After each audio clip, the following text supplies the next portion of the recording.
Today we have got 62 players that we think could be traded at the trade deadline. There's even more guys, but these are the ones that really matter the most. We're going to rank them on a tier list based on the impact that we think that they could have for your team in the second half if they were traded. Before we get going into it, make sure you guys are subscribed to the Windup. We're trying to hit 30,000 subscribers, and most of you watching are not yet subscribed, so click that red subscribe button so you always get notified when we drop a new video.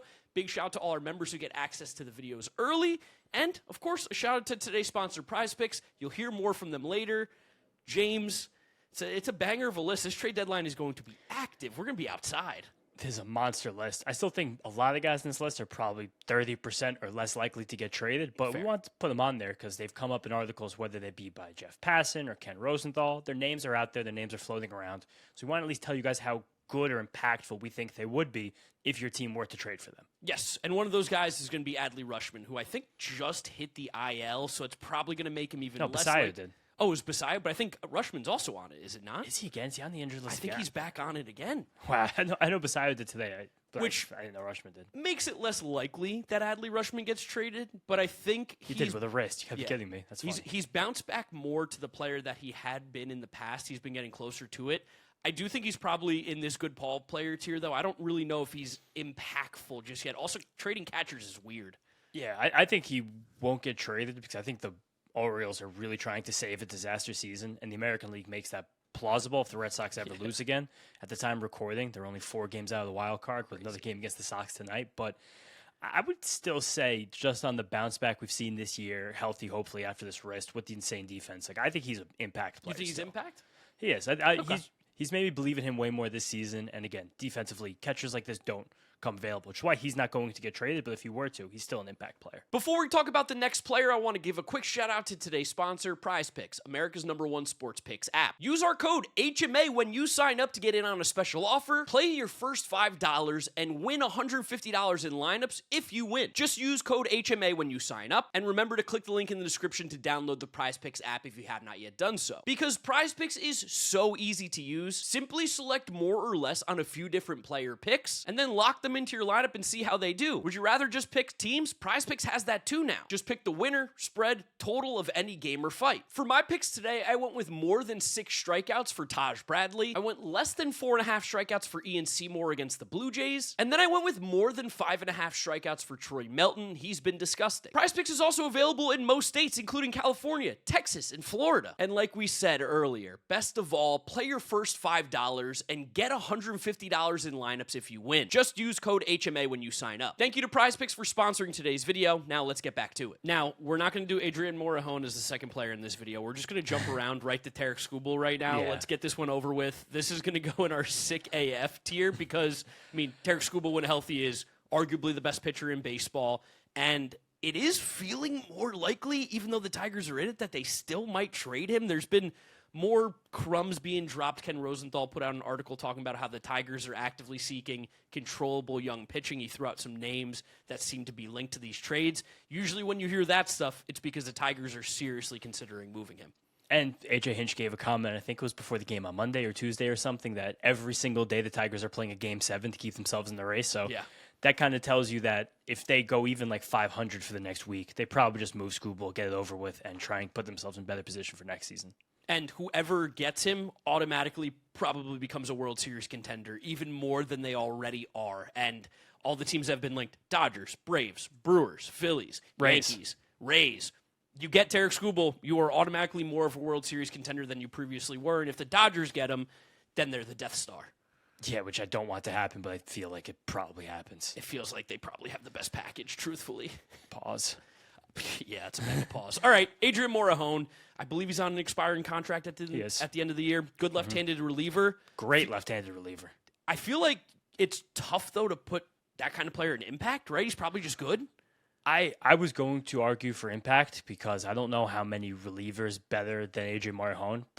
Probably only the guy in his team actually get traded this deadline.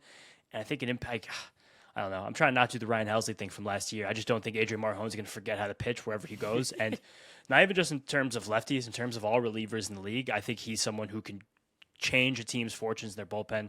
I think half the teams he gets traded to, he can wind up being their closer.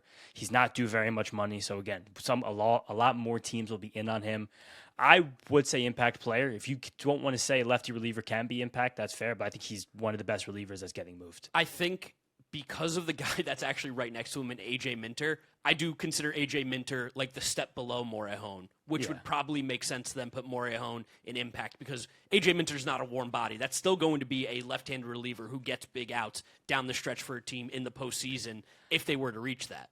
I'm realizing we also didn't just fully go over our tiers before we did this one. Oh, yeah, I guess we could explain these to you guys. Definitely should do that a few minutes in. Out. So, Sick AF, I think that's pretty clear. We put Tarek Skubal up there. That is it completely changes the outlook and impact of your team. You just become one of the World Series favorites to get this guy.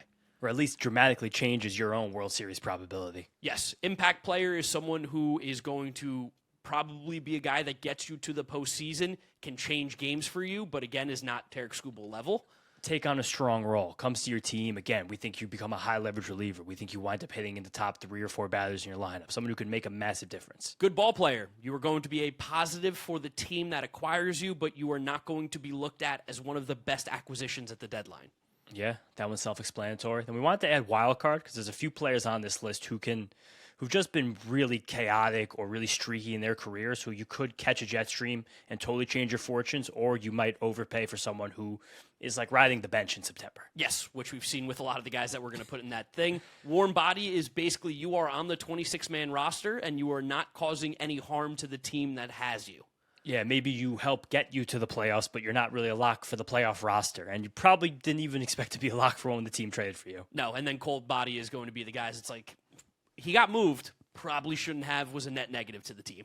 Just a guy that gets traded because the team has to trade them, and you're not looking at any significant return or any huge contribution from them. So now knowing that, yes, Adrian Morejon, an impact player, and I then do think that AJ Minter to follow up goes in good ball player because he is part of that next tier of left-handed relievers where not the velo, not the crazy K stuff, but does continue to just get good outcomes every time he steps on the mound. Someone who's been in postseasons before is a proven contributor, someone who could take the pressure. But again, if he's pitching the 8th or 9th inning for a playoff team, you've probably got something wrong. If he's pitching like the 5th or 6th in a fireman role, you're in a great spot. Give me a 7th. Give me 7th. I think that's the hard line. He could skew into the 7th. He could probably be the best lefty. You'd probably prefer him to be your second best lefty if you're really pushing for a World Series. Yes. Antonio Senzatella is going to be a fun one for you to talk about. This has been your guy this year. He has regressed lately. I think a lot of that just happens to be a reliever in Coors Field, but he's someone that has moved to the bullpen, who's maintained a wide repertoire, even picked up a cutter this season. That's become a massive weapon for him. Again, things haven't gone as well lately, but I think that new coaches in his ear and not pitching in Colorado, you could see a guy who I think is an impact reliever through the stretch, but I still probably, just for the inconsistency, put him in good ball player without really knowing. I was going to put him in the chaos. I felt like he's a chaos guy because we don't actually really know what he will fully look like out of Coors. We just get the little spurts when he's not pitching there as a Rocky. What he could be in a different organization, like he throws 100. The stuff is pretty electric. It's just whether or not that the change mid-season will actually have an impact. I think he's kind of like one of the few relievers that will go in that wild card tier. That's fair with me. Again, I think his floor is a little bit higher than that. I would still argue like that I think I would rather him than AJ Minter, if that's an insane thing to say, just because of stuff. Even though the strikeouts have tapered down lately, big time for Senzatella, but is it lazy to see like this could be almost like the Louis Varland acquisition of last trade deadline, where it was like kind of under the radar, but then you look back, you're like, oh, that was actually a really good arm, good piece for the team. Yeah, here's a guy who throws 100 miles an hour with some things that play off it. I think Senzatella also is an expiring contract. Double checking right now. Yes, he is. Yeah, club option next year at $14 million. That's kind of a lot. Yeah, with no buyouts, that probably just doesn't get accepted unless he looks like one of the best relievers in the entire league. And even still, probably not at that point. And he actually is due $12 million this year because he signed one of those extensions, 5 for $50. So you're giving him 4.5, 5 rest of season. Yeah, I guess I'm fine with chaos, but I might change that later on. All right, we'll adjust. Brady Singer up next. Cold body. Ooh, you're okay. I was going to go warm body. You're going cold body. He's been good lately, but I just don't believe. I feel like getting him out of Cincinnati's got to help, right? Like if you get him in the perfect scenario, but I won't argue against cold body. I mean, it's just he's a classic sinker sweeper righty. So I feel like when he comes again across a lefty, unless that cutter, something big changes with him, I just don't know. Sinker slider lefty. I don't believe in him at all. All right. Cold Maybe body for Brady maybe I'm Singer. being mean, but that's it. I think you're being a little tough, but hey, that's okay. You're the pitching guy over here. I'm gonna let you take that. Man, is this Brock Burke? That's Brock Burke. He looks like he plays second base. He probably could have been a different life, besides the fact he's a lefty. But Brock Burke, warm body. I think warm body. He has a low ERA, but he's kind of been pitching over his skis. He's like a lefty who doesn't. I mean, he throws really hard for being a lefty, but he doesn't miss tons of bats while he does or get many strikeouts. And the command's been bad this year, so maybe chaos, but he's definitely worse than Sensatella. I feel like because we've now ranked 3 lefty relievers. What are they all at the beginning of the alphabet, which is kind of crazy. But I feel like the tiers of them are kind of all fair, where it's like Morejon, then the next tier below would be the Minter types, and then the tier below that is Brock Burke, just for the consistency's sake. Yeah, just more erratic, but probably doesn't even have the ceiling to actually belong in what that chaos tier should really epitomize. And then we got another left-handed reliever. Brooks Raley. We're going to put him in good ball play, though, because he's so consistent, right? He is. He goes out and he gets both sides out, too. That's the underrated thing about Brooks Raley. That's a little bit different than some left-handed relievers, is that he does completely fine against righties, too. He's better against lefties, but the splits aren't that severe. No, he's just a good pitcher. He's got a really good cutter, and that helps him be effective again, like you said, against anybody. Make a great Pittsburgh Pirate. Probably. I mean, I don't know what the Pirates are going to do. They want to add players, but not add any money. So they kind of have to find a team, which low-key makes sense as the Mets, to take Mitch Keller to really make any trade whatsoever. Yeah, oh man. Mitch Keller, he's finally going to be a Met after all these years. That's what I'm saying. As a salary dump, and the Pirates fans are going to maybe be mad about that. We don't even have Mitch Keller on here. No, because he's not like a trade deadline guy. He needs to go out if the Pirates are serious about adding players without adding salary. No, that's fair. All right, next up we've got Brian Abreu. This is chaos epitomized. Yeah, I mean this is chaos. If you put him in the closer role, he doesn't know how to pitch. If he's in the 8th inning, he's one of the nastiest relievers in the game. He is wildly inconsistent. I can't believe watching him pitch sometimes how hot and cold he gets. Like more than a lot of relievers than I can remember. And he didn't throw a strike for the first month of the season. He's been a bit better there lately. He's actually gotten outs. He still misses tons of bats, but again, the command has been just abysmal this year. The team has to trade for Brian Abreu, who has so much confidence in what their major league pitching staff could do, because you might be getting a guy who, again, is a mop-up dude by the time you get into it in September. Feels like it could be a Dodger pickup. I would hate if that's a Dodger pickup. But he also is, again, expiring a contract, free agent at the end of the season. So someone will take a shot if the Astros actually do sell, which feels like they will. Yeah, I think they have to. Just the fact that they're even having conversations about possibly selling leads me to believe that they're thinking about it a lot more than maybe the public thinks. Yeah, no doubt. Who's this guy, James? Casey Mize. Nice, there we go. All right, I'm just checking. I'm making sure you know the faces. Casey Mize, he's been really good. He's been really good, but the thing that's scary about Casey Mize is that he's had lots of injuries in his career. And he's already taken 2 trips to the injury list. I think adductor strains, stuff in his core. I think there was a groin mixed in somewhere as well. But I still think he's kind of somewhere between good ball player and impact player, just because of how well he's pitched this season, the gains with the slider. I gotta think about the teams that would trade for him. Is he going to make the playoff rotation? Do you think he's a guaranteed playoff rotation guy? I think very likely, and I think that I think everyone's in on him, because how much differently do you view him versus like other guys who I think have been more reliable in their careers but worse this season, like Gausman, Freddie Peralta, Casey Mize. Okay, you're putting him in that tier. I am putting him around that tier for a team that, there's a little bit of risk involved in this, but he's a good pitcher who's pitching well, who looks like the stuff to actually get guys out. Because I am thinking of like the competitive teams. Like if he were to go to the White Sox, I think he's a playoff pitcher. But then I think if he goes to the Phillies, I think he's a borderline guy. I don't know if he gets into that rotation in the playoffs. Probably doesn't. Which is why that's probably not where he goes, because I think a different team would prioritize him. Like the Cubs, the White Sox, the Rays. He's a playoff pitcher. Like those are the teams he's probably a playoff pitcher. Maybe not the Rays, but the Rays just need innings so much more to close the season out. But I'll talk more about it. I mean, this isn't a fits. This is ranking talent, and I think he's a good ball player. Okay, good ball player. Cool. I'm with that. Christian Walker. The Diamondbacks have been interested, possibly. Time to bring him home. The Astros can't hold on to him if anybody takes him. The problem is that contract. Yeah, and the contract's probably not totally underwater. There's 1 year left at what, 20, I think? $21 million, if I remember right. I think 20 or 21. 20 or 21. I think the fact that he's actually hitting again, which is a huge deal. The defense has taken a big step back, but first base defense is crazy. He's going to be a 2-win player next year, so you're not that far off from that, so it doesn't feel that terrible. Astros probably got to kick in $5 million, but I think he's a good ball player. Yeah, I'm cool with that. He's probably like the 15th best first baseman in baseball, which is like good enough for a lot of teams. 10th, 12th if you catch him on a good day. Yeah, he does, and he does get crazy hot. He will go on some absolute tears. And he's still a 30 home run bat like he is. Like last year, I think the shape of the season made people kind of forget that he's still very solid. Yeah, but I don't know if he's impact. It's fair. C.J. Abrams, I don't think he's getting traded. I think the Nationals would be making a massive mistake. If they get a package where they have to move him, I think he goes in sick AF, does he not? The only reason I would say he still doesn't is because the glove is still a mess at shortstop. So if you trade for him and you move him to second base, does that like piss him off? And then is he upset because he's going to go into free agency in 2 years and not be a shortstop anymore, even though all the teams already know he's not a shortstop? It's kind of like, I don't know. I just see him like talent level. Like, I feel like he's much better than Adley Rutschman and Adrian Morejon. And I do think, like, at the end of the day, when you do talk about the kind of player that he is, like, you can look past the defense if he has a 900 OPS for you. Definitely, but we're also we're so far into the C.J. Abrams experience, we've still never seen him put the complete season together. Right? I think over a full season, he still kind of profiles not that dissimilarly from Adley Rutschman. I know this year so far, the bat, he's one of the best hitters in the game, but again, the defense drags him down. Like, is he your shortstop on a World Series team with that defense? Probably can't be. That's what I'm saying. That's Okay. kind of where he's closer to Adley than Skubal for me, which not fair, but that's probably the truth. You've sold me.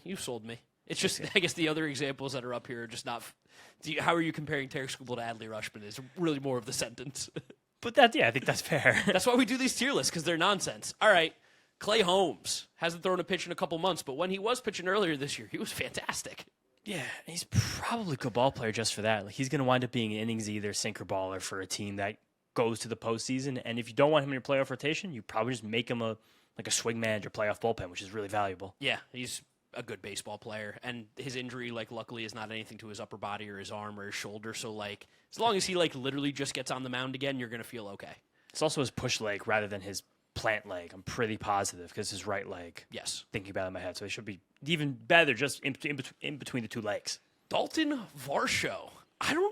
Maybe this is just wild card chaos because I don't know how to rank him. He will have like a 270 on base, but he'll also sometimes hit some home runs. He also will play fantastic defense in center field, but he's a player that I've always had a just really hard time evaluating. Yeah, really? I don't remember that, but you're getting no matter what lockdown defense in center, which is super valuable, and the back can just wind up anywhere.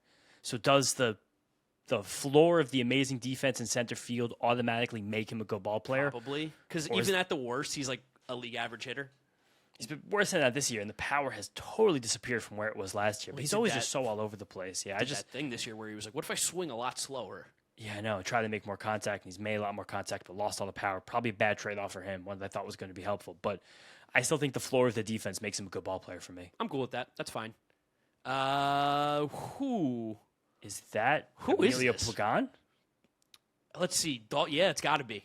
Thinking about alphabetical. Man, Emilio Pagan has got a face that nobody could possibly remember except his family. I mean, he's kind of fine.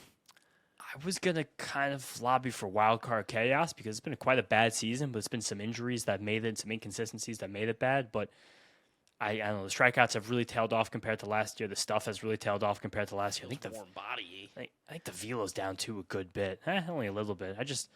I don't know. Is he? Yeah, I guess if you want to do warm body, but he's better than Brock Burke. Is he?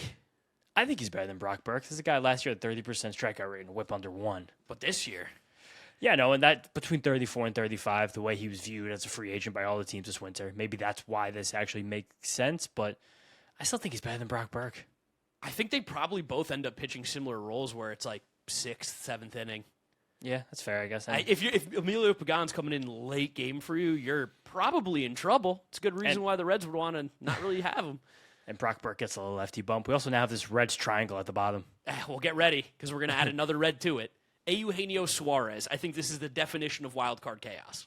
Yeah, definitely, because he can come in and be like, he can wind up being the power hitter that changes your entire team, or he's a guy that becomes like a pinch hitter because he's been so bad this year. Yeah, he will either be unplayable or he will hit 16 home runs in the second half, and you'll be like, oh, we made the playoffs on the back of Eugenio Suarez, and then come the playoffs, he'll go 0 for 20.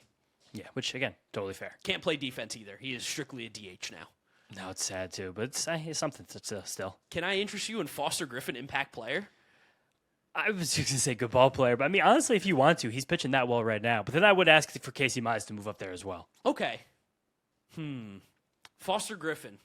Those two go and impact players a package deal for me because their stats aren't too dissimilar this season. Man, I won't do it then. I'm going to put him in good ball player. I won't. I declined that trade. We did a trade in the trade deadline video, but he is good. He's very good. I guess for him, it will be interesting to see what happens moving forward. Tell me a little bit more about him because as a 1,000 feet away take, great season. I don't think he's that good of a pitcher. He's not, but I think the fact that he's this good of a pitcher right now and you feel like you can continue to ride this momentum is a big deal. It's just the fact that when he came back, kind of signing this 1 year, $5.5 million prove-it deal with the Nationals, which makes him very valuable because there's no risk of anything going wrong when you have him for next year. And he's free to retain because he's weird and he's cheap, but free in terms of money because of how cheap it is. He's just really manipulated the cutter super well against righties. And then with that, he gives you a lot of questions about what you see next. The cutter is really nice, like I said. The fastball is a decent shape with no velo. He'll throw you enough changeups to keep you honest, enough curveballs to keep you honest. Like it's enough sweepers to keep you honest. That's more so for the lefties, though, seeing cutter, four-seamer, sinkers, and sweepers. It's just a lot of junk and sensational command right now. This and a few Tampa Bay Rays were all over it, right? I think the Rays might shoot different. He's the guy I like. I think I'm thinking about him more so for like the White Sox, just because of how cheap to acquire. I see the Rays as being because he's white and lefty. Yeah, that fits for the Cubs. He really has the color. The Cubs don't even have to waste time teaching him a color. But like, I see the Rays as shooting possibly higher, just because there's still some questions about the workload of the guys on their staff getting to the postseason, maybe wanting another guy to start in the postseason. But Foster Griffin's very, very, I think, sturdy. But I'm curious about how impacty he can be. Even though I love the mix, I love the command, I love everything he's doing right now. Next two guys, we're going to stack the Franciscos. I don't think either of them will be traded, but no. Francisco Alvarez up first. I think he's wild card chaos. Yeah, I think so too. The bad defensive catcher kind of yanks him off the good ball player tier, sadly, but he can get hot enough to you're like, oh my God, how could the Mets have ever traded this guy? Which will be my reaction if the Mets trade that guy. Yeah, he has moments where you'll watch Francisco Alvarez play for a week and be like, how is he not going to hit 35 home runs a year and be one of the most impactful catchers in the game? And then he'll have a week where he goes 1 for 25, has the worst defense ever, can't throw out a runner, and you're like, oh, now is he Gary Sanchez? Also, he's 24 years old at his age. Shea Langoliers was just about to make his major league debut. Yeah, Cal Raleigh, I think, maybe had just got in there. Got an apartment in Seattle. Yeah, just figured out he was really stable at that catcher role. Probably had roommates. Age. Yeah, probably. And I mean, again, like you can't play for the future fully, but with a trade like Francisco Alvarez, he does have multiple years of team control. So it might not even, if the Mets actually make him available and some team actually wants to match the asking cost, it doesn't even have to be a team that's like really lockstep in the race right now. It could be a team that it thinks they're in the race right now, but also wants to plan for the next 2 seasons. Yeah, catchers are hard to find. They just are a valuable position. And then to talk about a valuable position, shortstop Francisco Lindor, despite what Mets fans would like to tell you right now, this is sick AF. There's no doubt about it.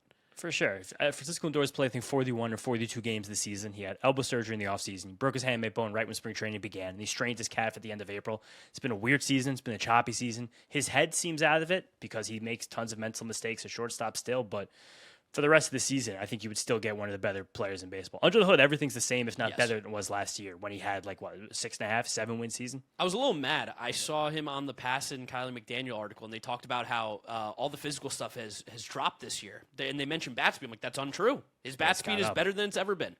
Yeah, it's literally gone up this season. Yeah, didn't like that. There's a lot of laziness going on with the Francisco Lindor reporting, and I don't care for it. No, 12 WAR of his last 2 seasons. And again, if you want to say Francisco Lindor is not an elite defensive shortstop anymore, that's fine. Definitely still a good enough one there for this year and next year. Yeah, for context, I think Francisco Lindor has 3 OA this year at shortstop. C.J. Abrams, I think, has negative 15. Yeah, so I think negative 11 for C.J. Abrams. Yeah, it's bad. It's not good. No, it's not. Here's a fun one, though. This is wild card chaos. Freddie Peralta's wild card chaos because he has been the worst player pitching-wise in Major League Baseball this year. And anybody who said that they saw this coming, again, don't listen to them, click off their video, whatever they're doing. They're a fucking liar. But Freddie Peralta has also shown us at times he could be a top 10 pitcher in the National League. What an insanely bad season. And of course it happened with the Mets. And he's also had the weird first half, second half thing a few times in his career. I think 2 years ago was a year where that happened. He also had a 3.6 ERA on June 4th. So, that wasn't even that long ago, and this all gotten so bad so quickly. But he's also losing some extension. The fastball's getting hit harder. The breaking ball consistency's disappeared. Bad. Slider's bad. Hitters are zeroing in the changeup because he's throwing it so much, and that's getting hit really hard right now. But like, I could see Freddie Peralta getting hot for a team that's really, again, confident in what their major league pitching coaches can do and ripping off a run for the rest of the season and pitching the second game of your playoff series potentially. Feels like getting him with the Chicago Cubs defense behind him will probably completely alter his season. Possibly. He's kind of my Rays guy right now, though. I think the Rays make sense for him. Interesting. Okay, we'll see. Yeah, we'll see. That's just one that's sticking out in my mind. Gleyber Torres. To me, that screams good ball player, especially because second base is such a weak position. Definitely. Second base kind of flashed better this year. I feel like the second base play has gone up in the game this season. But Glaber's solid. He's hitting quite well. He's even playing defense acceptably. Like, he's a good ball player. Thinking about the contenders right now that would be trading for Gleyber Torres. So, like, I don't think the Braves would make a move for him. I think the Phillies would consider it just because Bryson Stott's Where would he play in the Braves? He's not replacing Albies. They wouldn't consider him. Yeah. I think the Phillies would. I don't think the Marlins would because they've got the better players there. In the American League, Red Sox should definitely consider it. Red Sox would be a really fun spot for him. It'd be a really cool spot, and then play the Yankees down the stretch. That'd be sick. That would be cool. I mean, I don't think that the Yankees should not consider it. I mean, it'd be weird. They have to put Ryan McMahon on the bench and move Jazz back to third. Or you play Gleyber at third. He's played third before. No, remember that was the whole thing with Jazz? He refused to move to third? You're right. Nope, you're right. Yep. Yeah. I mean, the Dodgers make some sense as well. They've been rotating nonsense at second base most of the season. Edmonds hit well lately, Mariners. But I'm sure Dodgers fans do love Edmond, though. I might even take that one back. I mean, Mariners, Cole Young's been acceptable. He's been a league average both sides. I think he's been a plus defender and a league average bat. But you probably still would take Gleyber. Yeah, probably. I think, again, what I think is this market will be robust. If they probably do sell him if they have some. I don't know. Cole Young's been kind of just average on both sides of the ball. So, yeah, you could probably make a trade for Gleyber. Yeah. But there's a lot of teams I think that could use him. Isaac Paredes. We're just kind of filling up this good ball player thing. I feel like, though, he's wild card chaos, though, is he not? Is that just because of, like, the stadium he could potentially wind up in? Yeah, because we've seen it. He has had moments where he has been an impact bat, and he's had moments where he has been a negative value player. But I think almost if you're making a trade for him, I don't think anybody would do that if you know, based on what you have, that he's going to fail inside your ballpark, you know? If one team's done it before, another team will do it again. Yeah, potentially, you're probably right about that. But he also, like, is an erratic defender, which might make it be chaos right there. Like, you're likely getting a poor third base defender. He's been better there this year, but I don't really know if he will be. I personally would still put him a good ball player, but I understand the argument for chaos just because he is ballpark dependent, kind of. Then we're going in chaos with him. Give me some chaos for Isaac Paredes. I'll tell you one person who's not going in wild card chaos. That's going to be our favorite, Jack Flaherty. James, where's he going? Honestly, I'm better than Cole Body. I can't put him in Cole Body right now. I would, honestly, truthfully, I would put him in wild card chaos because you're in a month right now where Jack Flaherty's looked good. The breaking ball command's actually there. I don't think it will sustain. I do not think it will last. And I think there's no playoff rotation he gets into this year. Oh, I don't know about that. Whose? The Baltimore Orioles if they sneak in, the Twins if they sneak in. How much better is he than Dean Kramer? The White Sox, truthfully, is a playoff rotation. The Texas Rangers, that would make sense as a playoff rotation you could sneak into. I'd take Kumar Rocker over him. The Atlanta Braves are dying for a guy like Jack Flaherty to pitch every 5 days. Oh, come on. He's a warm body. Half of the playoff rotations I just gave you, possibly, he could actually sneak into. And I think you're saying possibly sneak into. That's a warm 100%. Body. But that's Jack Flaherty. I don't know which Jack Flaherty I'm getting, which makes me chaos. But there's no ceiling. You know, the ceiling is like a 3-8 guy. Yeah, it's a warm body. That's fine for a 4, playoff 4. We're giving him a lot of respect on this one. I think the all the talk around Jack Flaherty has now gone down so much. He's trending closer to being underrated again. You're trying to get the dead fish bounce? I think you get dead fish bounce with Jack Flaherty. I think it's very possible. I'm putting him in warm body. It's fine. I'll let you take over, though, for my guy, Jarren Duran. This is a cold body That's right now. That's a cold body for sure. He is. Talk about bad vibes, bad play, and, like, kind of useless. He's not really doing anything. I think that one day maybe he's functional again, but for something is just completely broken right now. I don't know when that is. It feels like mentally, physically, emotionally, he is a broken man. Like, he's got to talk to Framber Valdez's guy. I mean, that's the last person you should talk to. No, Framber Valdez's guy who fixed him, his sports psychologist or whatever it was. I just don't even know what happens with Jarren Duran. I also don't even think the Red Sox sell him low because of how abysmal he's been offensively. I also don't know if there's a team that's competing that actually wants to bring that in. He is a bad energy dude right now. Like, the fact that the comments are coming out about him as much as they are, it's seemingly every week. Who wants that in a team that's trying to push forward and get some camaraderie for a playoff run? Unless it's like you get traded for nothing, and that kind of makes you realize who you are right now mentally, kind of gives you a sense of your role, and then possibly in the offseason you could build yourself back up to being a solid baseball player. If the Padres are buying, this would be the year. I mean, buy for next year. The Padres are going to do a lot of like measured selling while buying for next year, for sure. We'll see how they roll. Jeff Hoffman.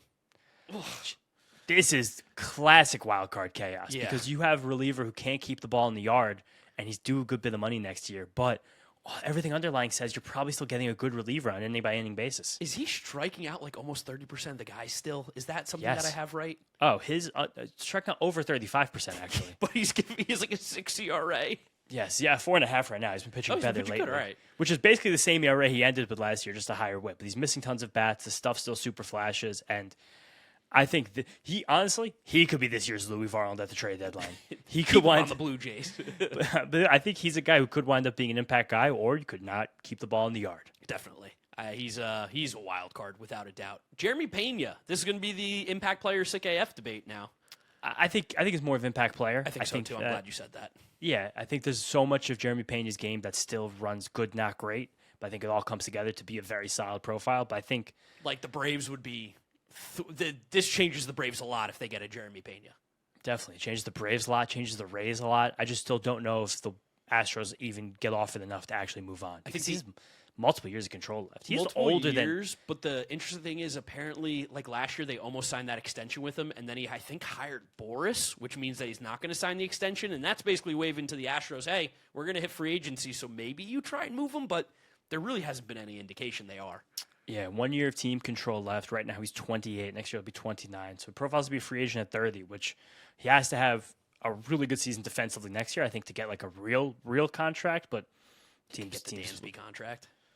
Yeah, but Dansby, I don't know if he could get the Dansby contract. I think the Dansby contract came from the fact of how sturdy he was going to be defensively, more so than most other 33-year-old shortstops, while the bat was inconsistent.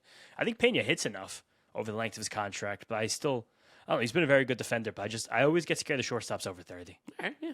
Something to talk about. But yeah, if he gets moved, he's an impact player. Yeah, I think so. JJ Bleday. Is he wild card just because of how much he flashed that in May?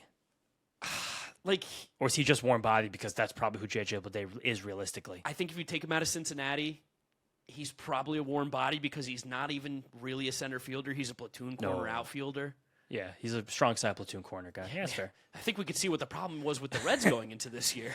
I mean, May JJ Bleday, though. If you get May JJ Bleday, everything's different now. We could see the problem with the Mets and the Reds in this video right here. A lot of chaos wild card going on.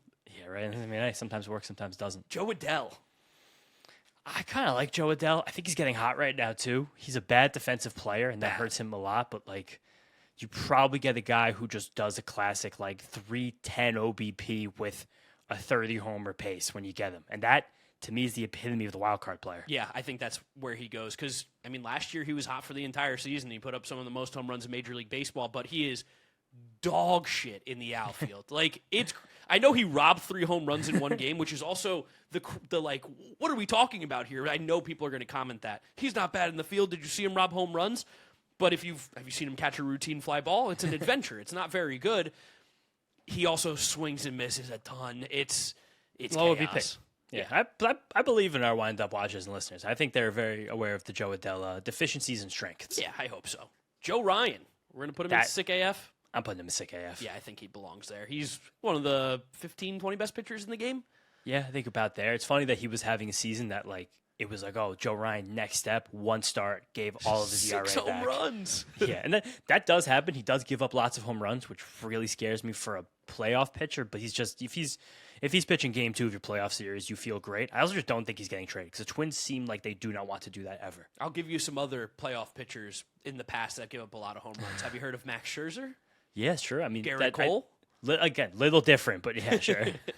I love Joe Ryan. Joe Ryan's great. Yeah, Joe Ryan is good. Jorge Soler. Remember when the Angels took his money for no fucking reason? He's not good enough anymore to get into the wild card tier, is he? No, I think he's warm body now. I think you're hoping truthfully for a flash in the pan, give me a good week. Give us 2 wins in 1 week. That's your job. Give me one huge home run in a game that really against like a divisional opponent. Yes, that would be nice. Jose Soriano's a weird one next. Yeah. I mean, he probably goes in. I mean, he's okay. Let's have the bigger conversation here. Not in the Angels organization, he probably turns into an impact player. I don't think he's sick AF. I don't think I think that'd be crazy to just give him that boost because of an organizational change. But I do expect that if he was ever around people that know about pitching, that they would be able to figure him out, and then therefore he would be an impact player. But the floor is scary. I don't think the floor is as scary as it was last year. I think he's in definitely 1 season. I mean, so yeah. A big reason you would trade for Jose Soriano is because you believe in the future. Correct. You have more years of control. He's not a free agent until 2029, so you have to see something you believe in. I think the early of the season is worth believing in. I don't think he's a ton better than last year, but I think he's incrementally better just because he has more pitches now, but the command still just winds up all over the place. I think he's also done well to iron himself back out a decent bit over his last few starts. It's still not great, but he's flashing again. I think he's probably good ball player. That's your guy, so I'll go good ball player for him. Yeah, again, it's like still he was Fernando Valenzuela in April. That will not sustain, but you might get that again for like 3 starts. That's just enough, I think. Hearing him being called Fernando Valenzuela for a month is hilarious. That's exactly what he did for the first month of the season. So good. I want to even see since May 1st how bad the actual stats are. It's got to be bad. It's a 5 ERA since May 1st, but then and then I don't know. But his last like 5 starts, he's been at least plausibly a mid-rotation guy. Okay, yeah, I'd be a good ball player. I'm fine with it. Yeah, or he's just the epitome of wild card chaos. Yeah, maybe. I don't know. I'll give him the benefit of the doubt here. Yeah, we'll see. Like putting him in the same tier as Casey Mize now, I'm starting to feel a little weird about. You're feeling a little weird about it? And like same with Foster Griffin. Like those guys have been much more reliable. But also like we got to give him the boost of leaving the Angels. That's what we're doing here. We get a little Angels bump. Yeah, a little anti-Angels bump. All right, Josh Hader. It's got to go still sick AF, right?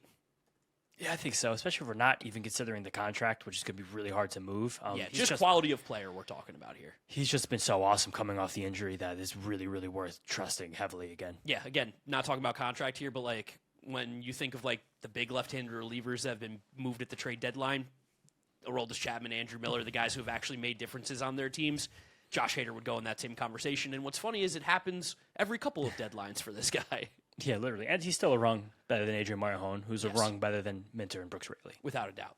Kenley Jansen's an interesting conversation. So let's control for next year. I don't know if anybody would particularly want him right now, but he's probably more warm body now.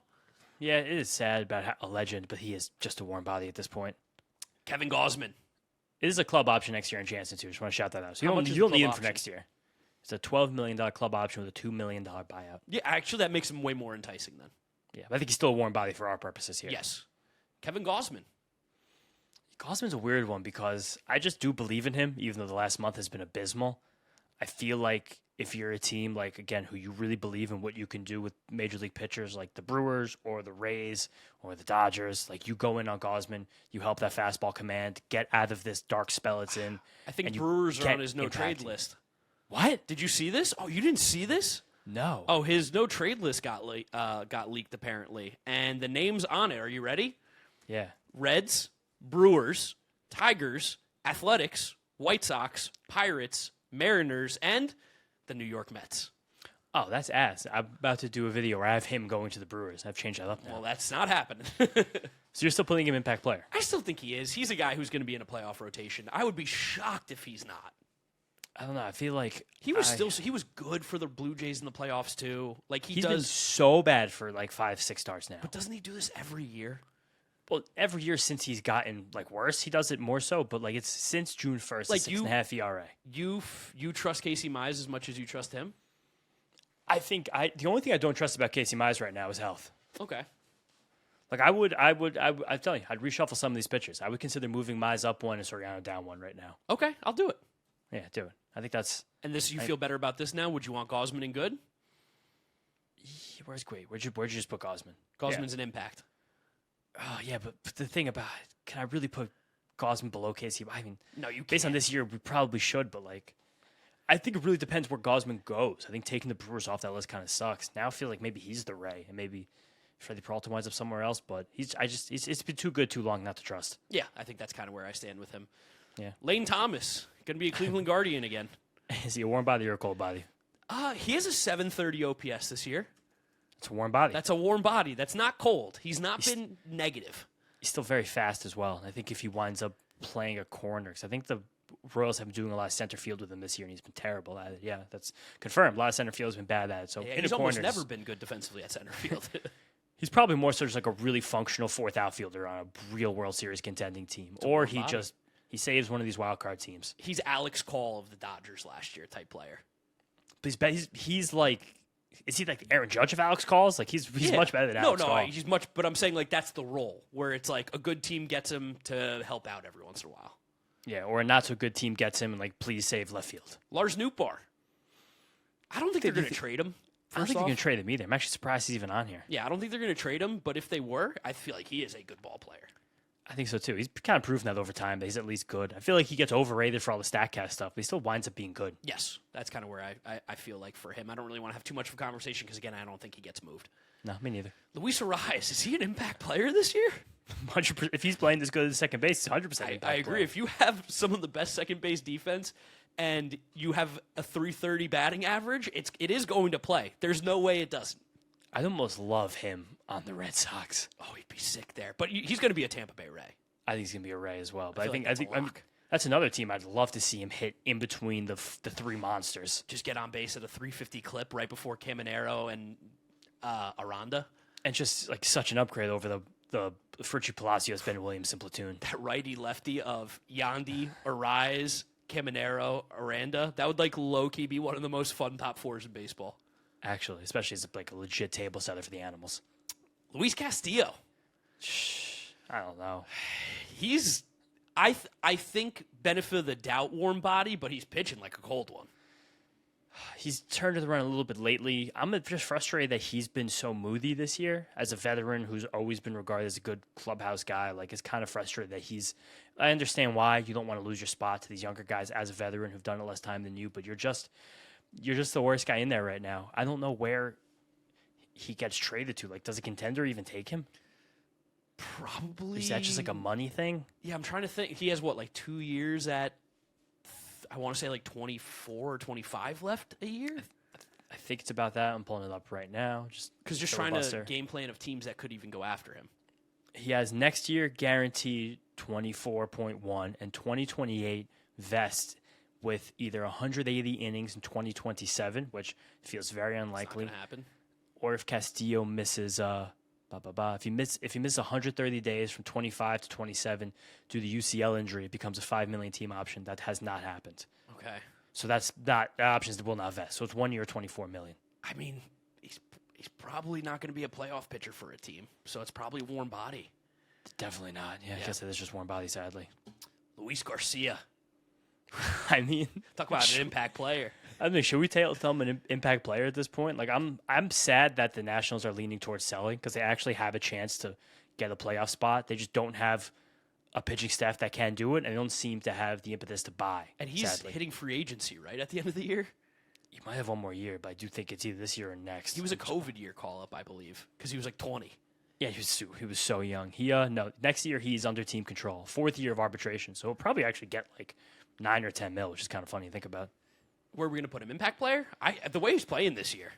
I mean, the bat speed's up. He's mashing. Like he's 26 years old. Like Luis Garcia can still have a great career ahead as a first baseman as long as he just maintains average defense there. Yeah, because his defense up at second base was horrendous. No. Is this next player the easiest one on the whole board? Yeah, this is the definition. This is why we created the wild card chaos tier. Luis Robert Jr. Luis Robert is absolutely a wild card. Where if he gets hot for 3 weeks, he might get a statue. It might be Brewer, CC Sabathia, but Yoenis Cespedes on the Mets. That kind of impact. He also could just not play, get hurt instantly. Anything's on the table. Yeah, there's literally anything that you tell me you think he's going to do, I will not argue. I have no way to argue it. He could do all of them. He's just. You mentioned Cespedes. He could hit 15 home runs in 50 games, play lights out center field defense, and then he might not play in the playoffs because he got hurt. You might get hurt 15 hours after the trade. Yeah. Any On outcomes the on the table. He might be a little bit uncomfortable with the lumbar support, and he just doesn't play the rest of the year. Why do all these Mets wind up next to each other in alphabetical order? I don't know. We got a lot of LUs, a lot of Frans. Luke Weaver. I think he's very comfortably an impact player. I think so, based on how well he's pitched this year, based on how well he's pitched in the past. This is going to be one of the most coveted eighth-inning arms available at the deadline. This is the setup guy that everybody wants to get. He is, but I do think his real-life trade value is impacted by the contract next year. I'm sure a lot of these poor teams just won't want on their books. Yeah, unfortunately, sadly. with the Pirates coming out for that, takes at least one team off the books. Yeah, and the Rays, like a lot of these teams, probably just don't even think about him for that money. No, definitely not. But he had, 3 months where he didn't let up a run? So yeah, he's really been nasty. really, really good. Mason Miller. Sick AF. Very Sick easy. AF. That's the best reliever in Major League Baseball. It's crazy that the Padres are going to trade him again, and they're going to get way less than they gave up. It's just what an absolute mess. You know who he's going to be. He's going to be a New York Yankee. The Padres are going to get Spencer Jones, Jason Dominguez, and No. yeah, who? No, if he's a Yankee, which I think he could be a Yankee, I think they're going to ask for George Lombard until there's 9 minutes left until the deadline. And then what are they going to take? And then they're going to wind up taking Kilby, Lagrange, maybe Dominguez, and then maybe one of those other pitchers like Hess or Selvage or something. Selvage is kind of nice. I think the Yankees might hold on to him. Shout out Brock Selvage. When I was at the Combine, that was one of the names I tweeted out. That looks really good. I mean, Selvage is nasty, but I think I think no matter what, they get Kilby from the Yankees. I think the Pirates are going to be hot on Mason Miller's tail. Really? Because Miller has years of club control left, Also, and we know that area guy. he's a Pittsburgh guy, right? I think he's more Pennsylvania, West Virginia-y, but that's close. It's a working man. It's a middle-class city. I think a lot of teams are going to be in on this, and I do think, no shit, is Mason Miller. And I think that with the team control, it's going to make a lot of the teams who don't have a lot of money actually really make this market even more robust. Think any team ever tries to turn him into a starting pitcher again? Maybe. I don't know. I could see it, but I think right now you just put him in your bullpen and go crazy. Yeah, he's so ridiculously good. Is his K rate still above 50%? Double check for that right now. We move on to the next guy because we are gonna go way over an hour for this one. Nah, because a lot of these guys towards the end, we got rid of the big names right now. Now we're talking about Matt Chapman. Mason Miller has a 49% strikeout rate, so just Washed. below. Washed, terrible. Not my closer. Matt Chapman. I still think he's a good ball player for sure. I was even going to say impact. Okay, you can say that. He was bad this year, but he also had the abdominal strain. He said was bothering him most of the season, and his monthly splits say that. If you want to say impact, that's fine, but I do think that, I guess impact. He's still going to play Gold Glove defense, and I think outside of San Francisco, probably hits 30 home runs a year.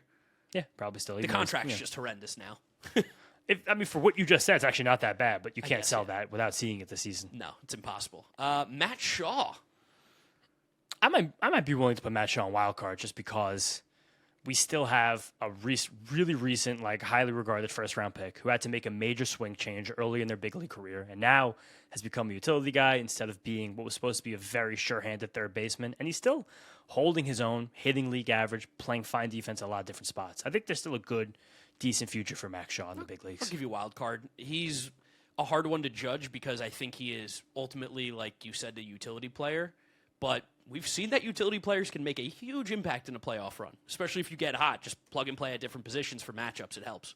Definitely. And just, again, if you can play multiple positions well, defense is so important in the playoffs. Michael King. Here's another one that's so weird because Michael King basically can opt into a 2-year, $65 million contract this offseason. Which is crazy. He could hit free agency, and if he stays healthy all year, probably get a 5 for 120-ish. And I do think the Padres are going to move off of him. I feel like it's almost a lock.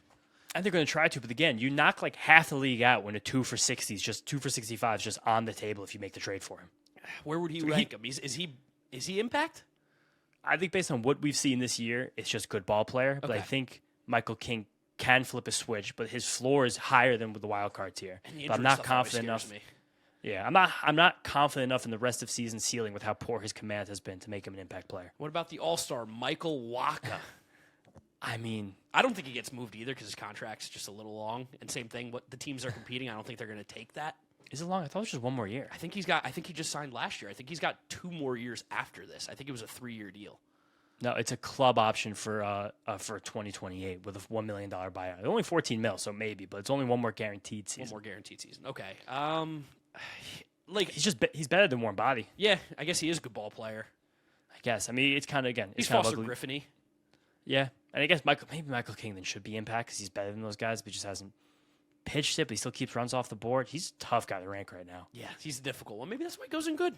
I don't know, I think you have to bump. I think you got to bump Michael King up to impact. I can't have Michael King sit next to Michael Wacha. Why? King's better. One of them's an all-star. One of them wasn't. Yeah, I guess if that's how we do it. I mean, they have basically identical stats this season, so I don't know. I'm bumping him right back down. For the record, I would put Michael King an impact player. We're putting him back up. All right, we're doing it. Mickey Moniak. I'll be honest, I have no clue how to rank him outside of Coors. Wait, did we not put Hunter Goodman on this? No, he's not getting moved. Yeah, I don't think he's either. I think he's a 0% chance trade. No, if you've also seen that they've been. I think it's mostly against lefties, but the Rockets have kind of dropped Moniak down their lineup. He hasn't been great since he came off the injured list. He still chases everything, but I think he can be. He's wild card chaos, is he not? Yeah, I think he's wild card chaos. That's what I was going to argue for. I don't think he's a good outfielder, but he might just hit a ton of home runs for you. If you got power, you can have an impact.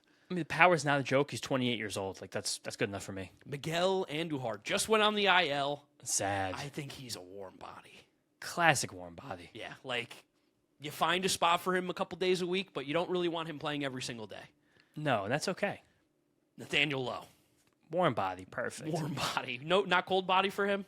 I mean, I think that'd be mean. He's hit well enough this year where I think he should be a warm body. He almost get in Cincinnati, but I mean the under the hood stuff is good. He could almost stretch into wild card, I think, in the right moment. But I'm good for warm body. Pierce Johnson. I mean, Pierce has been bad this year, but like, do you think he still got something in that arm? He still throws 95, 96. I'm going to be honest. I don't know if he gets into a playoff game that that your team's not losing. He's mop-up duty for me, I think, right now. Yeah, that's fair. Like, maybe I'm wrong. Maybe he is more warm body, but I see him in the cold body area right now. That's fair. You could do it. Reed Detmers. God, I love Reed Detmers. Talk about the non-Angels boost. I mean, I had like two of my favorite pitchers who people don't respect enough in the league today: Hunter Dobbins versus Reed Detmers. Ooh. Incredible afternoon, ace-off, little pitchers duel. I was watching the corner of my eye while recording half of this, but Reed Detmers is good. He's legit good. Yeah, he is good. Like, I think that Are you Angels put him in good or impact? Is impact insane? Am I being ridiculous to say his impact? We've seen the spurts. We've also seen him be a reliever. And I do think that it would be crazy to say that that he's a guaranteed playoff arm this year. Like, again, looking at the teams, it would be like the White Sox or the Pirates. No, it's not the Pirates. Sorry, not the Pirates at all. Not the Pirates. But it'd be like the White Sox or I'm trying to even think of like the Rangers. I don't he's know. Like Mackenzie Gorish, is he not? No, I think he's much more consistent than Mackenzie Gore. Reed Detmers right now has a 1-1 whip and he has a 27% strikeout rate. Okay. Like fully back in the rotation with nasty stuff. The changeup is nuts, and that's the one thing that holds him back is sometimes just slides and curveballs to the right and kind of square him up a little bit. But I don't know. You're probably right that on an actually good team, he's a 4 who probably moves into the bullpen, which I guess keeps him on good ball player. But that much of a bat misser on a team that could even unlock him. Like if we see the Rays, the Brewers, the teams we keep saying trade for, the Dodgers trade for Reed Detmers, it's going to be like, whoa, something might happen fast. Yes, I think it is very team dependent with him. And he strikes out so many guys and doesn't walk very many. I also don't think the Angels are trading him. He's the one I think the Angels might. I think they might just start ripping things out. Artie Moreno never says die. Yeah, I guess that's true. Cobra Kai. Robbie Ray. He's still good. He's still fine. He's a warm body though, right? I was gonna give him the wild card just because I've seen Robbie Ray get hot. Okay, I could do that. Like between the last 2 seasons, whatever you want to say about unsustainable, like how is he just now thrown 300 innings with a 3.5 ERA? That does feel insane. That's good enough to me to be like the floor is higher than warm body. Okay. A wild card, sure, let him get hot with the changeup. Yeah, he is better. Stuff. He's much better than Jack Flaherty and Luis Castillo right now, for sure.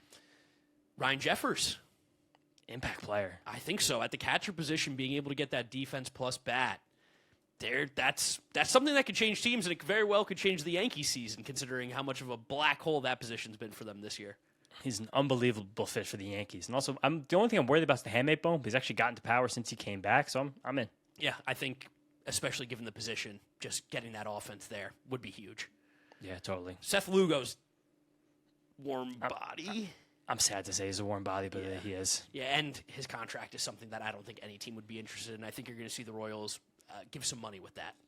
I don't think do the Royals have money to give? They've spent-ish. That's what I mean. Is there any left? I don't know. Patrick Mahomes is a part owner. That guy's got unlimited money. I think, doesn't Tillman Fertitta own the Royals? Is that something? I don't even know who that is. He owned the Rockets, and I think he owns Caesars now. But he also so Seth Lugo's due $21.5 million next year, and then a conditional club option 28 that becomes guaranteed at $20 million if he gets to 300 combined innings between this season and next season, or 190 in 2027. So it looks like based on this season, that probably winds up as a 20 million. He's due over $40 million for the next 2 seasons after this one. He's not very good. I got a great role for Seth Lugo. What? Reliever. Has everyone tried that before? Man, if only we've seen this happen before. Shane Bieber on here. Yeah, I mean the Blue Jays I think are going to rip this thing from the studs right now. You think so? I think they're shrewd enough to know when to hold them and when to fold them. I think right now is a fold them for the Jays. And the fact that Vladdy's got low T and just can't hit the ball in the air. What happened? What's going on with him right now? I don't know, but something with former Major League Baseball players' sons being obsessed with hitting the ball on the ground is crazy. Who's the other one? Well, Fernando Tatis. I know he's hot right now, but yeah, he's back. Tatis is back. We saw 90 games of him hitting only ground balls. Oh, when's my camera go off? Damn it! 55. It was close. That was 55. That's not bad. That's pretty good. And I mean, after we record this, we'll give it a nice cool down the room, let it turn off for a few minutes. Yeah, that'll be okay. But I mean, I feel bad saying Bieber might be a cold body, but I just don't know how good of a Shane Bieber we see. I know his most recent start before recording this video was good, but so then maybe warm body. I guess if that's on, I guess he's probably as good as Seth Lugo. I just really don't trust him. I mean, the health is the biggest thing, and he hasn't been healthy in ever. No, for a really long time. Yeah, pick a year. He hasn't been healthy. Taylor Ward up next. I feel like this is a definition of a good ball player. Definitely. I thought you were going to argue lower, and I was going to say good ball player. No, he's got like a 380 on base this year. I know the power's been zapped. 4 home runs. But also, that ballpark does not play to Taylor Ward's game. He's a pull guy, and obviously hitting there as a pull guy is not the best as a right-handed hitter, but good enough in left field, gets on base. That's going to help somebody. Don't forget they moved that fence in left field in. Yeah, but it's still deep. It's still deep, but it's not like unbelievably horrible for right-handed hitters anymore. It's just kind of average. It's okay. I think it's a grade as per the average there this year. And Pete Alonso's helping that. Yeah, but Pete Alonso's got that nice right center power, as we know. Anything else on Taylor Ward? Yeah, good ball player. Trevor Larnach. Trevor Larnach is nice. He's taken a step up this year. He's a little bit clunky, though, isn't he? And what, like defensively? Yeah. No, he is. But this year, like with the bat, it looks like I mean, I don't know if it's like super sustainable, but in terms of just a guy that has really good on base skills and can hit right-handed pitching, he's good for that. So good ball player then. Yeah, I think good ball player. The Twins right here. You got the Twins. He's worse than Taylor Ward. I will say that, but he's a good ball player. Trevor Rogers. He's been hot again. He has been hot again. Wild card. I think that's exactly it. Because I cut him from fantasy because he had maybe one of the worst 4-start stretches. He was getting absolutely eviscerated, and then he's gone on a run again. I also don't know what happened to him where he got sick. Yeah. And he missed 4 starts. Mm-hmm. So I don't know what that was. But he's a guy who can be erratic, but he could get it together if you need him to. Yeah, a 1.2 ERA last year in 100 innings. So yeah, wild card. Ty France. Warm body. Yeah, warm body. I know he's hot right now, but I don't know how many teams he plays at first base every single day for. No, yeah, especially the ones who want to go to the World Series. Tyler Mahle's probably a cold body. Yeah, sadly. I think injuries have just taken it away from Mahle. Shout out Tyler Mahle. When I went to Red Spring Training, I'll always tell this story. That dude was the hardest working guy I've ever seen. He was just bullpens and watching video and doing stuff. It's a shame that he just can't stay healthy because I think he breathes, and lives baseball. Yeah, you know what, Tyler Mahle? I think there's going to be some more years. I don't know how fruitful they'll be, but he's put together a solid career. Tyler Stevenson, probably the second option for the Yankees at catcher if they don't get Ryan Jeffers. Yeah, I mean, Stevenson has always just been all traits, no production, which is kind of sad because he was such a high draft pick and he was so critically acclaimed when he was coming up. But he's just like a decent, I mean, he's like the 25th best catcher in baseball. 20th best. I mean, he still is a fine hitter. I think leaving Great American could definitely hurt his production, but I see like a 110 WRC plus guy who's not the best defender. It's like warm body. I guess he's probably, yeah. Could it be a wild card though with his batted ball metrics, truthfully? Why didn't it work in the most hitter-friendly ballpark? So sometimes you don't know why. Sometimes it'll just click as a Yankee. He looks like a Yankee. He looks hits like the ball. a Yankee, yeah. He hits the ball really hard. Like if he can play in a 25 homer pace at the catcher position, does that make him good enough to be a wild card? Yes. Okay, there we go. Wild card, Tyler Stevenson. Oh, we forgot to jump Zach Neto up here. You guys had to wait an hour to hear about this one. But this could be one of the most intriguing players moved at the deadline. I still don't think the Angels do it because Artie Moreno will never die. It is just a similar profile to C.J. Abrams where you have a bad defender at shortstop and a chaos offensive profile that probably does have tons of potential if he gets hot. And we saw how he hit last year. And this year's not that different in terms of his OPS, which is kind of funny, but it's just all over the place. He's so obsessed with pulling his fly balls. I think he's really selling out for them, and he's getting hurt by how much he probably winds up guessing and then misses so many breaking balls because of it. Is it disrespectful? Like, I think he is a good ball player, but if you told me over half a season, like in the second half, I could see a variety of outcomes for him, and especially because of that bad defense where, like, I put him in wild card, but I do think he's a good player. Like, He's also been so bad on the base pass this year, like shockingly so. He gets like thrown out, like all the time. He doesn't understand that if you get thrown out stealing, it's actually worse. He's such a weird player to me. I guess he's better than wild card though. He is. Yeah, he is better for sure. So Like right now, he's he's a good ball player then. Like he's hitting poorly and he's like flirting with an 800 OPS. So I would say good ball player. Yeah. A tier below C.J. Abrams. Tier below C.J. Abrams. We said what kind of player he was. It is kind of funny, like, even just looking at this, it's like Lindor clearly a step above Abrams. Abrams clearly a step above Neto. I feel pretty good about this. I do too. I mean, there's so many players in this tier list that it's hard to even like do a full forensic on it right now, but I like where it's at. I love that wild card chaos is also the most because also at the trade deadline, I think if you're a team, these are guys that you got to take shots on. If you want to jump your team up to the next level, of course you want to fill it with the best players possible, but this is how you can win on the edges is taking some of these wild card approaches. Or lose on the edges. Or, yeah, like the New York Mets. That's why you take a chance. You have to see what your team needs, where you're the most secure, and then get the risks that you think you can stand up to just in case. We'd love to know what you guys think down in the comment section below. Who did we overrate? Who did we underrate? Let us know. Make sure you're subscribed to the Windup over on YouTube so you see the video version of this. You can follow James on social media at James Shiano. I'm Draftneck Mark. We'll catch you guys on the next one. Peace out.